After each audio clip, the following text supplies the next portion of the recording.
আমি নাস্তার রেসিপি নিয়ে আসলাম। এখন আমি টমেটো, পেঁয়াজ, তারপর ধনিয়া, কাঁচামরিচ কুচি দেখালাম। হ্যালো গাইস, আসসালামু আলাইকুম। সবাই কেমন আছেন? আশা করি সবাই ভালো আছেন। আমি সুফিয়া আবার নিয়ে আসলাম নতুন রেসিপি নাস্তার।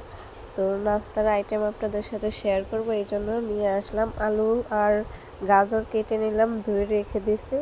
এখন আমি আটাটারে ভালো করে করে নিব, লবণ আর একসাথে মিক্স করে। এখন আমি আটার ডোটা করে রেস্টে রেখে দিব। এখন আমি আলুর ফুটটা তৈরি করব। এটার জন্য একটা সিলিন্ডারে কড়াই বসানোর পরে একটু তেল আর পেঁয়াজ দিয়ে ব্রাউন কালার হওয়ার পরে টমেটো আর কাঁচামরিচ কুচিটা এখন আমি দিয়ে দিব।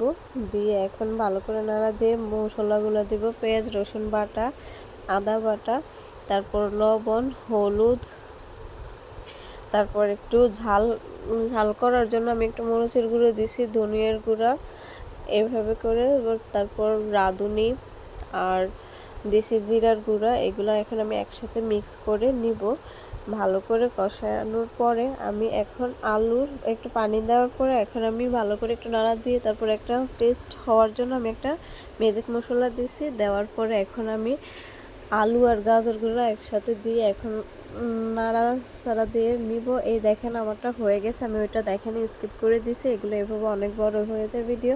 এখন আমি আন্ডার ডোটার এক্সট্রা থেকে একটা গোলা নিয়ে নিলাম। নেওয়ার পর আমি এখন এটাকে দুইটা করে লম্বা করে বেলে দুইটা ফালি দিয়ে এখন এটাকে আমি এই তো এগুলো বানানোর আমি দেখাই নাই, কারণ আমি এক হাতে ভিডিও করছি, এই জন্য। এই দেখেন আমার সিঙ্গারের শেপগুলো কেমন হয়েছে বলবেন।